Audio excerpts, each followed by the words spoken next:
बिस्मिल्लाहिर्रहमानिर्रहीम अस्सलाम वालेकुम। वेलकम टू कुन रेसिपीज़। आज मैं आपके साथ कबाब बनाने का एक ऐसा तरीका शेयर करूंगी जिसमें ना ही ज़्यादा मेहनत होगी, ना बर्तन ख़राब होंगे और ना ही ज़्यादा टाइम लगेगा, और खाने में और टेस्ट में ऐसे ये मज़ेदार और ज़बरदस्त होंगे कि जो भी खाएगा तारीफ़ किए बगैर नहीं रह पाएगा। ईद आने वाली है, या अगर आप किसी की दावत करने जा रहे हैं तो ये रेशा कबाब एक बार आप लाजमी ट्राई करें।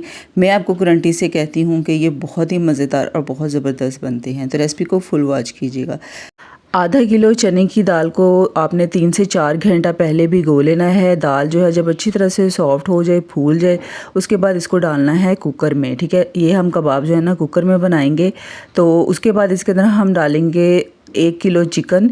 ये चिकन जो है ना ये सीने का लेना है, और जब आप लेंगे ना तो आपने इसकी कटिंग बिल्कुल नहीं करवानी है, इसी तरह से बड़े पीसेस में डालना है। रेशा कबाब में जो गोश्त होता है ना वो बड़े पीस में डालना है, चाहे वो चिकन है चाहे वो बीफ है। ठीक है, बड़े पीसेस में डालेंगे ना तो बहुत ज़बरदस्त कबाब बनेंगे। 1 टेबलस्पून लहसुन अदरक का पेस्ट डालना है, 1 बड़े साइज़ का प्याज डालना है रफली कटिंग करके, 1 टेबलस्पून लाल मिर्च पाउडर डालना है, 1 टीस्पून कुटी हुई लाल मिर्च, हाफ़ टी स्पून इसके अंदर डालेंगे हल्दी पाउडर, और 1 टेबलस्पून पिसा हुआ धनिया पाउडर, और 1 टेबलस्पून नमक डालना है। नमक मैं यहाँ पे भूल गई थी, बाद में मैंने इसके अंदर डाल दिया था। उसके बाद इसके अंदर डालेंगे 2 तेज़पात डालेंगे, 2 टुकड़े बड़ी इसके दालचीनी के डालेंगे, 2 बड़ी इलायचियाँ डालेंगे, और उसके बाद तकरीबन 10 से 12 जो है ना ये लौंग और काली मिर्चें हैं ये डाल देंगे। ये खड़े मसाले आपने लाजमी डालने हैं, इनसे जो है ना इन कबाबों का टेस्ट, फ्लेवर, खुशबू बहुत ज़बरदस्त आएगी। उसके बाद इसके अंदर डालेंगे 2 गिलास पानी के। ठीक है,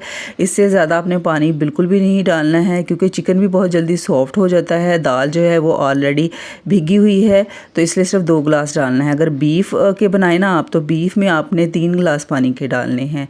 तो यहाँ पे नमक जो है मैंने डाला है हाफ़ टेबल स्पून, वो आपने अपने टेस्ट के हिसाब से डाल देना है। ठीक है, अब हम इसका ढक्कन बंद कर देंगे और टाइमर लगा देंगे। जब विसल जो है ना इसकी स्टार्ट हो जाए उसके बाद आपने 8 मिनट तक जो है ना इसको मीडियम टू लो फ्लेम पर पकने के लिए छोड़ देना है। ठीक है, सिर्फ 8 से 10 मिनट ही लगेंगे, इससे ज़्यादा आपने बिल्कुल भी नहीं इनको पकाना, क्योंकि इतने टाइम में जो है ना पानी भी बहुत अच्छे से खुश्क हो जाएगा, दाल भी अच्छे से टेंडर हो जाएगी, और चिकन जो है वो तो वैसे ही बहुत सॉफ्ट होता है।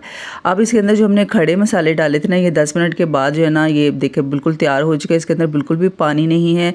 इसके अंदर जो खड़े मसाले डाले थे वो सारे आपने निकाल देने हैं, जिसमें तेज़पात, बड़ी इलायची और जो हमने दालचीनी के टुकड़े डाले थे। बाकी लौंग और जो काली मिर्च है ना वो आपने नहीं निकालने हैं। और यहाँ पर देखिए चिकन कितना ज़्यादा ये सॉफ्ट हो चुका है। ठीक है, अब कुकर में से आपने दाल बिल्कुल नहीं निकालनी है, इसी कुकर के अंदर ही जो है ना हमने इसको मैश करना है, इसको पीस लेना है।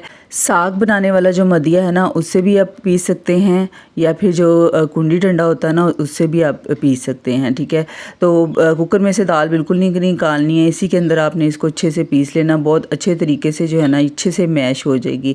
और कोशिश यही करनी है कि गरम गरम दाल को अगर पीसेंगे ना तो ये बहुत जल्दी जो है ये पिस जाएगी। और अगर दाल जो है ये थोड़ी सी सॉफ्ट लगे आपको तो इसकी आपने टेंशन बिल्कुल भी नहीं लेनी है।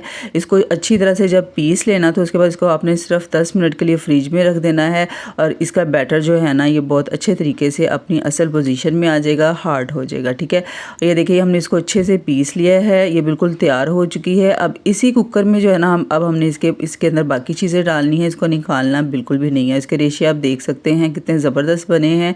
अब इसके अंदर डालेंगे हाफ़ टेबल स्पून पिसा हुआ गरम मसाला पाउडर। ठीक है, ये आपने लाजमी डालना है। अच्छा, अक्सर लोग जो है ना इसके अंदर चाइनीज़ नमक भी डालते हैं, अगर आपको पसंद है तो आप थोड़ा सा वो डाल सकते हैं, उससे टेस्ट जो है ना वो और ज़्यादा ज़बरदस्त हो जाएगा। उसके बाद इसके अंदर डालेंगे हरा धनिया, मुट्ठी भर के हरा धनिया डालेंगे, और तकरीबन 4 से 5 जो है ना ये हरी मिर्चें, इनको आपने बिल्कुल बारीक बारीक कटिंग करके इसके अंदर डालना है, और अच्छी तरह से इसको मिक्स कर लेना है सारे बैटर को।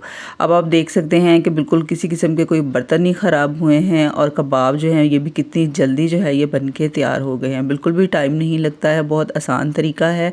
और ऐसे ही मज़ीद वीडियोज़ के लिए आपने चैनल को सब्सक्राइब करके बेल नोटिफिकेशन को ऑन ज़रूर कर लेना है, क्योंकि इंशाल्लाह ईद आने वाली है, ईद पर आपके लिए बहुत ज़बरदस्त रेसिपीज़ शेयर शेयर करूँगी। तो ये जो बैटर है हमारा बिल्कुल तैयार हो चुका है। तो अब हमने इसके कबाब बना लेने हैं और कबाब बनाने के लिए जो है ना 2 अंडे लेंगे, उनको अच्छे से बीट कर लेंगे और उसके अंदर डिप करके इन कबाबों को जो है ना आपने फ्राई कर लेना है। और ये मज़ेदार से कबाब जो है बिल्कुल तैयार हो चुके हैं। मैं यहाँ पे आपको तोड़ के भी दिखा देती हूँ अंदर से ये कितने ज़्यादा सॉफ्ट बने हैं, ऊपर से कितने ज़्यादा खूबसूरत बने हैं और अंदर से इसके रेशे आप चेक कर सकते हैं कितने ज़बरदस्त और लाजवाब हैं। तो आपने ज़रूर ये रेसिपी ट्राई करनी है और मुझे ज़रूर बताना है कि ये रेसिपी आपको कैसी लगी है। और ऐसी ही मज़े की रेसिपीज़ के लिए बेल नोटिफिकेशन को ऑन ज़रूर कर लीजिएगा और सबके साथ वीडियो को शेयर कीजिएगा। अपना ख्याल रखिएगा। अल्लाह हाफिज़।